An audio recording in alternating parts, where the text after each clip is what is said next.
Alright guys, welcome back to another edition of the Weekend Analysis. This is Taylor Moe with True Trade LLC, and I'm super excited you guys are coming back for some more analysis. As expected, guys, we had another bullish week. We had a pretty eventful week. There was a lot of news. Phase 1 deal signed, Phase 1 deal not signed, Phase 1 deal signed again. I'm not big on all the news. I just follow the charts, but it was pretty interesting to see how the market was reacting. As you can see, another green week, another green candle, and this one has some special emphasis on it because we have now finally broken out from this weekly trendline resistance. This market is not rejecting anywhere, guys. This is headed up, up, up, and away. There's nothing that can get in this market's way at the moment, right? A top has to come in at some point, and we're going to talk about where I think that could be, certain signs that could be leading the market to the downside, and what that might mean for the next week or two. But nothing is certain, so I'm going to prepare you guys for both sides, okay? So we've seen here this weekly breakup, and I have this 314.10 marked as a very bold number here. And what this was, guys, this 314.10, excuse me, let me go to a better chart here. It was the opening range low from this day here, the 6th of December, okay? And so what I was watching, and if you recall from last week's video, I said that that opening range low was going to be very, very important, right, for this week's trading action. And so hopefully you guys had this on your charts. You marked it. I actually want to go to a 4-hour. So you look at every kind of chart, guys, and if you look at this 4-hour, there's something that really sticks out, and I was watching it the entire week. I saw this 4-hour candle here close below 314.10. And so the next logical point that the market is going to try to be attracted to is the gap here, right around 312.10. So I wanted to see how was the market going to react to both the gap and this opening range low that we had now broken below. If we went and got towards the gap and started getting lower, that's not a good sign. As you can see, looking in real time here, you're coming here, you don't know what's going to happen, but we can see that they've tried to make a bit of a run, and there's bullish sentiment clearly, but we haven't closed back above. So that's what I was waiting for the whole week, guys, was the close back above. If you can see here, at the end of, I believe that is, Wednesday, we close back above, we close the day, end the day, back above 314.10. And I want you guys to just notice what happens the next morning, right? When something like this is such an important number, and to be watching candle closes, the importance of candle closes. And so it's not always going to be the same chart, but this week it happened to be a 4-hour that I found great significance in. How we broke down, couldn't close above for multiple days, couldn't also get to the gap, showing a bit bullish sentiment here. And we finally did get back above, and the next morning we take off. We break out on extremely high volume, obviously due to the news that was released. But regardless, what I want you guys to see is that if you were paying attention to these numbers and these candles, like I talked about last week, you would have already seen this move coming, or at least that it was the likely move to come. It wouldn't have mattered if there was news or not. It happened to be there. But the chart was already showing us after this daily close back above that we were likely headed higher, okay?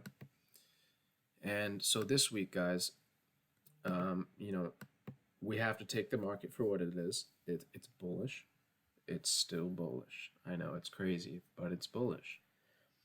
Do you want to look at that candle from Friday and say that it was a doji, a potential reversal candle. And I think it can be. It can be. Regardless of how we did break out this week, it can be a short-term reversal candle. You could be short against it if you wanted to. I am actually short. I'll go out and say that I am short against that candle, and I'll go in to the indices now and kind of show you guys why.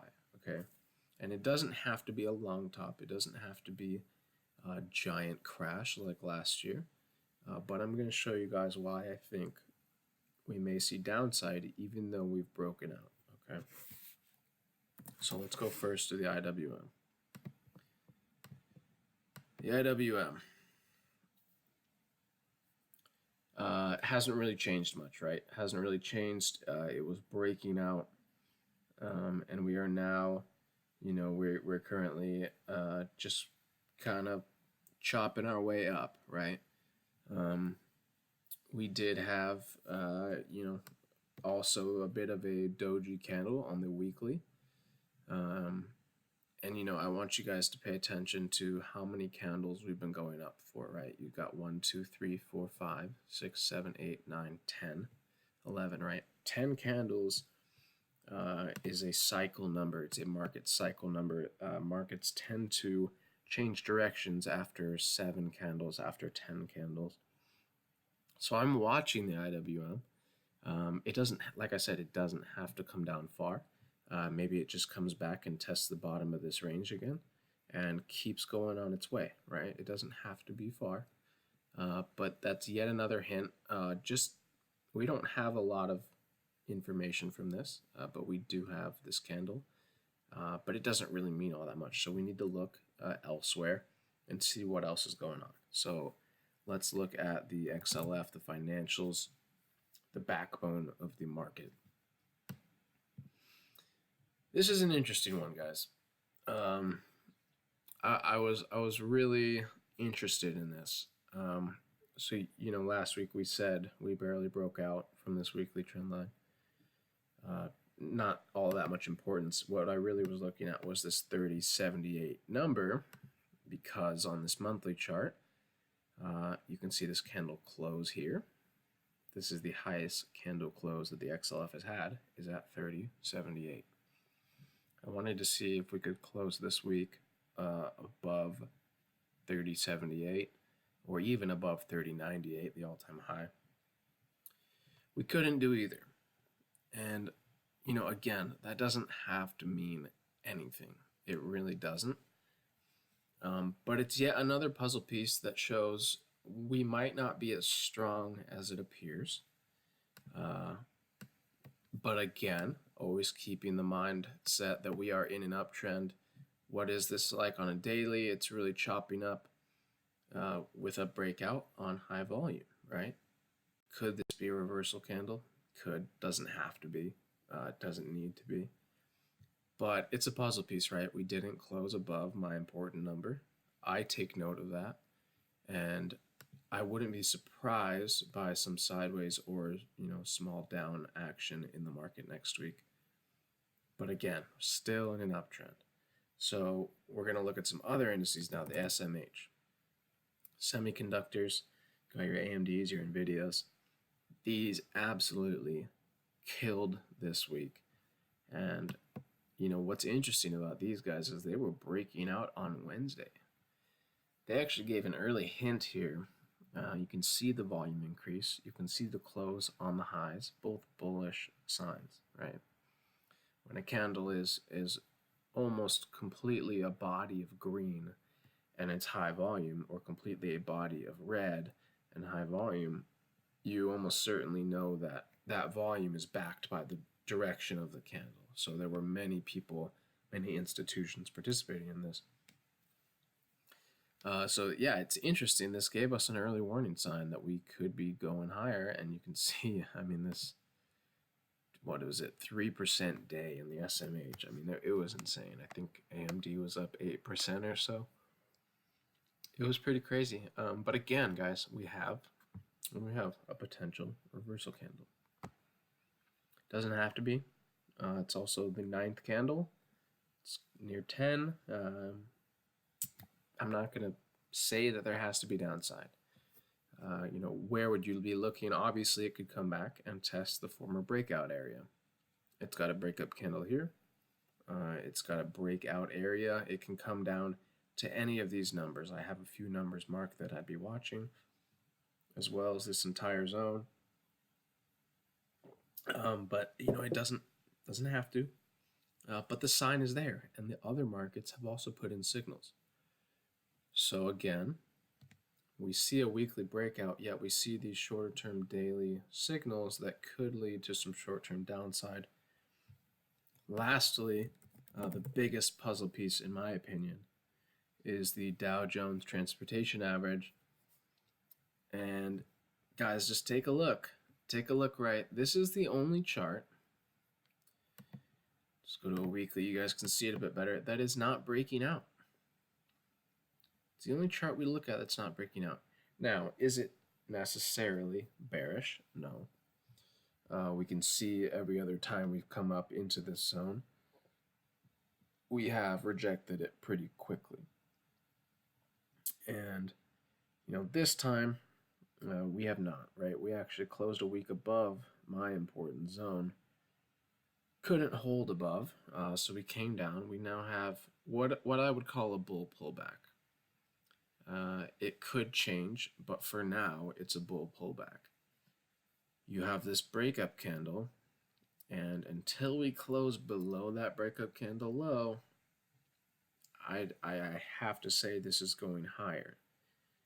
However, it's interesting because this can be a market leading indicator. So it's interesting why this wouldn't be participating in the market rally. If this is going to break out at a later date, what's the market going to be doing at that point, right? Maybe it'll be soaring to new all-time highs still. Maybe we're going on another year or two bull run. I don't know. I'm just being the umpire, guys. Until this breakup candle low breaks, it's a bull pullback. But I think it's interesting that it's not rallying with the market whatsoever. It rejected this trend line pretty heftily the last 2 days. We've gotten quite a big tail candle. The volume, notice the volume, is pretty big on these rejection days. It's not small. It's not merely going sideways underneath this trend line. If it does continue to do that the next couple days, look for a breakup.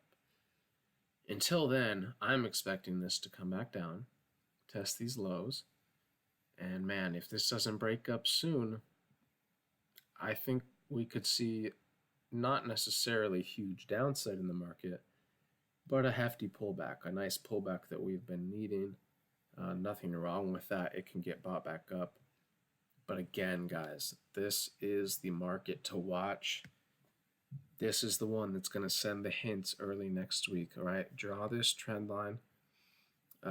Draw these levels, right? Especially this gap here will be important on the downside. And then you've got this gap here at about 10,500, right? And obviously the pivots, if we're getting below those, watch out. There's a gap down here. We're probably headed for it, okay? Yeah, on the other hand, it's still a bull pullback until we break these lows. It's looking like it's heading higher, but we have to notice the sell pressure. We have to notice the divergence in markets. Be watching the transportation average, okay? So hopefully that was very helpful for you guys. I do have a few stocks that I want you guys to watch next week. There's some pretty good ones here. So the first one I'm going to start with is Shop. And Shop is one that, has been strong, clearly. And it's been on solid volume. And so what I want you guys to notice is this breakdown candle high. You'd typically expect resistance. And it actually closed the week above the breakdown candle high. So I see that as bullish. And I have a few levels that I would want you guys to watch for next week. Obviously, the breakdown candle high at 384.02. And the last weekly high at 376.91. if shop is going to pull back again and then hold these highs, I would expect one of those two levels or somewhere in that zone to hold. Okay. I'm looking for shop to test the highs. And again, you can see we've got almost like a 2-day breakdown candle here. So it's very possible, it's possible that this could be a fake out. We could reject these breakdown candle highs, but I don't really buy that. I think this is a very bullish looking chart, and I would really expect us to come down, test this former breakout area here, watch the day low of here too, 370. That could also be another solid support. Remember, breakup candle lows. And I think this thing's going to try to push back to those highs, guys. It's looking really good. So keep your eye on shop. Next is Roku. I know this one's always a fan favorite. And, I've been watching Roku because there's been a lot of people that are very bullish on Roku. And not that I'm not bullish on it. I don't care either way. I'm simply a day trader. I do short swings sometimes, so I don't really have too much bias. But I can't help but notice this is quite a steep drop, right? And until that drop is pushed over, this is nothing but a bearish wedge that's ready to break down, right? And so what I have here are fib retracements from this low up to this high. If Roku is going to stay bullish, it needs to hold the 61.8% retrace on the weekly chart at the very least, okay? On the weekly close. So I have a few areas down here. You can see that Roku's broken and closed below the 50% fib and the daily trend line, excuse me. So that's a bearish sign. But I do want you to take note, there's a few key support areas. There's a gap right here, 129.21. There's a 61.8% fib, and there's another breakup candle low and gap convergence. So this would be in a garden variety down move, right? That's pretty quick, like Roku likes to do, a nice big candle. You would almost certainly see support 95% of the time in this zone. So if Roku does find itself down there, I'm looking to at least have a day trade out of this zone on a bounce. 61.8%, I would look for hopefully a recapture and close the week above to keep Roku bullish. But again, guys, I have to note this is a bearish pattern. It can end up bad for Roku. It could end up back at these lows. It doesn't have to. We have a lot to go. So watch these key levels again, and if Roku does end up getting down to this zone in a swift manner, I'll be buying Roku. Hopefully you will too. Next, we're going to look at some of these SMH stocks. AMD.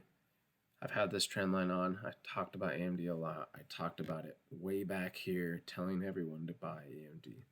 I said this was going to be a huge breakout. It was. It still is. It's insane. But I want you guys to see AMD has hit this top trend line again. Right? It's hit the top trend line again.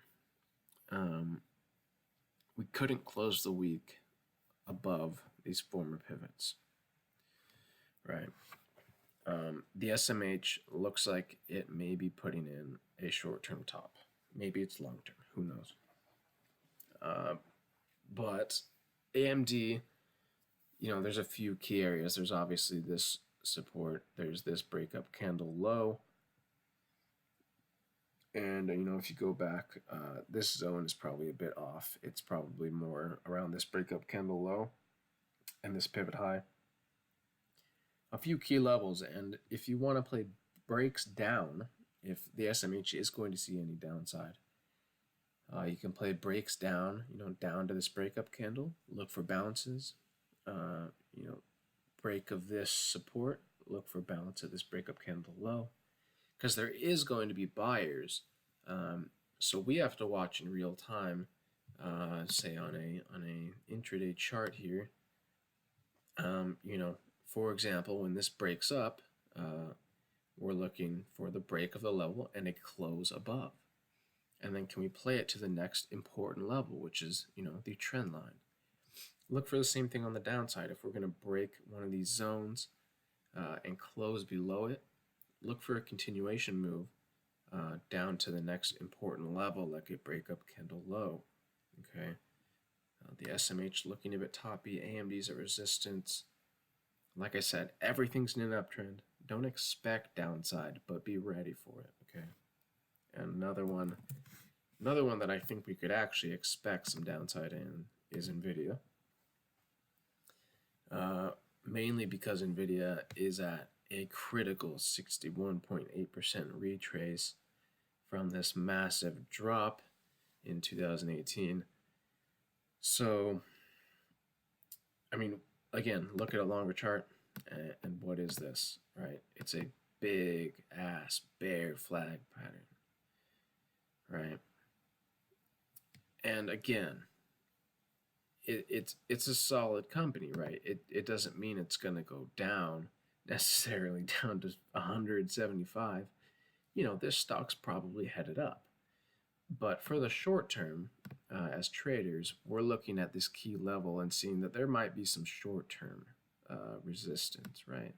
We might be able to come down to this trend line. Maybe we'll only come back and test this breakout area, and we'll keep pounding against the 61.8 and eventually break through. Maybe we break through on Monday, but I want you guys to pay attention. This is at a key level, and I think it's something that can provide some good plays for you guys next week. Lastly, real quick, Facebook, I'm sure you guys saw this, had some news. I didn't even see the news. I don't care. Sorry about the really messy chart. But I've been watching this 203. And if you go down to an intraday chart, look at this 203, guys. Look at this 203. Facebook hates 203. And we get a very high volume sell-off. The main thing I want you guys to see here is it's potentially a weekly reversal candle. I personally don't think the volume is high enough. I don't think it matters because we didn't break through any support. You can see this weekly support trend line. This is a daily line. This is a weekly line. We haven't broken out of anything. We're still just in essentially a very upsloping triangle. This is still, to me, looking to break out to the upside, but we don't know yet. This can go either way. I just want to note that it had a nice volume spike. It could see some good movement into the beginning of next week, and it's getting very close, guys. I mean, this is only another couple weeks if it stays in here, and I'll be telling you guys when this thing breaks out. Don't worry. But for now, daily chart, right? These are daily trend lines. It broke up, rode that trend line, and it broke down. Closed below, high volume. Maybe this thing breaks down weekly. We'll have to wait and see, but keep your eye on it, okay? Okay, yeah, that's it for today. Hopefully you guys liked a lot of these picks. I had quite a few for you this week. Hopefully this video helped you. If it did, please share it. Please subscribe. I need all the help I can get. We're trying to get to 200 subs out here. So, yeah, I'll see you guys in the next one, and thank you for watching, all right? Have a good one.